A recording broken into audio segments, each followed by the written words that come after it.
Olá, meu nome é Gustavo e bem-vindo às notícias semanais mais relevantes sobre mercados financeiros, finanças, economia portuguesa e também fatores políticos que consideramos pertinentes. Sabias que os jovens portugueses são mais qualificados que a média europeia e mesmo assim recebem salários muito inferiores? É verdade, 36% dos jovens entre 20 e 29 anos têm ensino superior, acima de 32% da União Europeia, mas ganham menos 29% em salário bruto anual. E para piorar a vida dos jovens, o preço das casas não para de subir, com um aumento de 17,2% no segundo trimestre, registando o maior aumento de sempre. E mesmo com este aumento, a procura não para, já que foram vendidas quase 43 mil habitações, o que representa mais de 15% que no ano passado. Mas, finalmente, o governo decidiu avançar com medidas para estimular a oferta. E uma delas é a redução do IVA na construção para 6%, para casas até 648 mil ou que tenham rendas até 2.300 euros. Além dessa, o governo anunciou ainda outras medidas para o setor da habitação, que incluem, primeiro, o aumento das deduções com rendas dos 700 para os 900 euros em 2026 e para os 1.000 euros em 2027. Segundo, os senhorios que arrendarem casas abaixo dos 2.300 terão uma taxa de IRS de 10% em vez dos atuais 25%. E em terceiro, o governo irá agravar o IMT para a compra de casas por pessoas não residentes em Portugal. E há mais medidas incluídas no pacote, tais como a simplificação do licenciamento para a construção e o apoio ao alojamento para trabalhadores na construção. E qual é a tua opinião? O que é que tu achas destas medidas, tendo em conta que ainda não são leis, pois ainda terão de ser aprovadas na Assembleia da República? E para finalizar as novidades no setor da habitação, o governo vai também reforçar a garantia pública com mais 350 milhões, uma vez que tem tido uma forte adesão por parte dos jovens. Passando às notícias nos mercados internacionais, a Micron apresentou resultados e registrou um crescimento de 46% nas vendas, com a empresa a beneficiar do boom da inteligência artificial e da procura por chips. A FedEx também surpreendeu com resultados acima do esperado, tendo as ações subido cerca de 5% após o anúncio. Além da FedEx, a Costco foi outra empresa a superar as expectativas, com a empresa a registrar um crescimento de 2 dígitos tanto em novos clientes membros como nas vendas e-commerce. E aproveito também, já que falei da FedEx, para introduzir outra empresa concorrente na indústria, aqui na rede de distribuição, que está aqui no meu portfólio de dividendos, que é a UPS. Neste momento está com um prejuízo de 16,50% no meu portfólio, pelo menos não realizado, sendo que, se tu fores olhar, este aqui é a FedEx, é o gráfico, portanto, aqui esta instabilidade e que teve esta queda, mas se tu olhares para a UPS, teve toda esta queda e está neste momento em falling knife, sem sabermos ainda onde é que poderá continuar a cair, mas queria que tu tivesses conhecimento sobre esta empresa, porque realmente também teve uma queda muito avultada e neste momento encontra-se inclusive com este prejuízo no meu portfólio.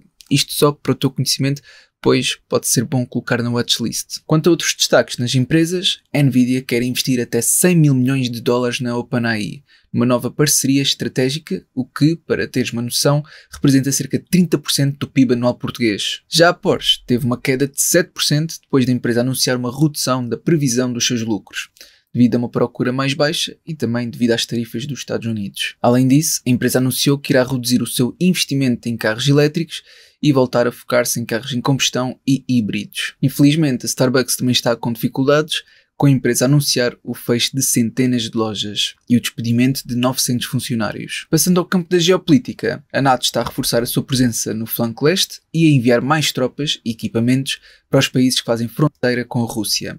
Isto em resposta aos recentes incidentes dos drones. E sobre a guerra na Ucrânia, Trump voltou a mudar a sua posição e já diz que a Ucrânia divide recuperar o seu território na totalidade, mostrando agora total apoio sobre o lado ucraniano. A conversa entre Trump e Zelensky aconteceu na Conferência das Nações Unidas, onde Trump aproveitou para criticar a ação climática europeia e elogiou a energia fóssil, dizendo que a ideia da pegada de carbono é uma fraude. E agora, sobre o setor das criptomoedas, as empresas Strategy e Metaplanet anunciaram novas compras de Bitcoin, com a Strategy a adquirir mais 850 milhões e elevando a sua reserva para cerca de 47 mil milhões de dólares, a um preço médio de 74 mil dólares por Bitcoin. Por outro lado, uma fraude de 100 milhões de euros com criptomoedas passou por Portugal, num esquema que envolvia a promessa de retornos elevados em plataformas aparentemente profissionais, mas que impediam o levantamento dos fundos. E agora, deixa uma atualização rápida do índice de altcoins, que sofreu uma forte correção depois de recentemente ter estado em alta, até próximo dos 100. O mercado de cripto tem sofrido fortes correções na última semana, com quedas de, por exemplo, 15% na Ethereum, 7% no Bitcoin, 21% na Solana, entre outras. Quanto ao mercado acionista, o índice de Buffett sofreu uma ligeira correção depois de ter atingido o nível histórico dos 220%. O índice do médio e da ganância das ações continua em modo neutro, o que mostra que não há grande euforia nos mercados neste momento. Quanto às taxas de juros da Fed, houve uma ligeira descida na probabilidade delas virem a sofrer um corte novamente, mas continua com uma probabilidade elevada. Aliás, inclusive o presidente da Fed já está a apontar para novas descidas nas taxas de juros, dizendo que é a forma de se resolver os fracos dados de emprego que têm vindo a ser registados. Por fim, em termos de earnings assim no forno, destaca apenas a Nike, que irá lançar os resultados no dia 30 de setembro. Passando agora a Portugal. As ações da EDP Renováveis dispararam 4,5% depois do Tribunal Federal dos Estados Unidos ter decidido que a dinamarquesa Ørsted pode retomar o seu projeto eólico offshore. E a FNAC, que adquiriu a MediaMarkt, vai transformar as suas lojas na sua nova marca Darty, com investimento de 30 milhões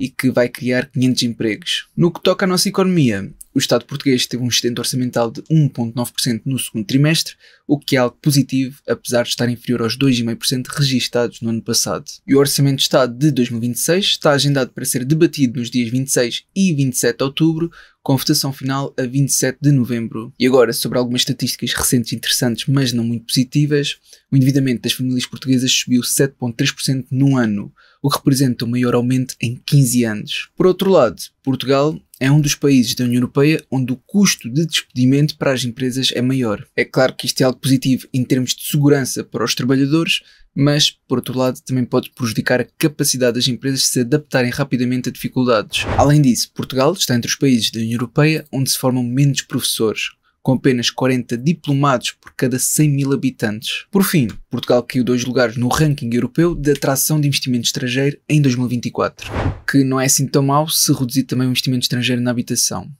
Deixem nos comentários o que acharam do vídeo e também o que acham sobre as novas medidas da habitação do governo.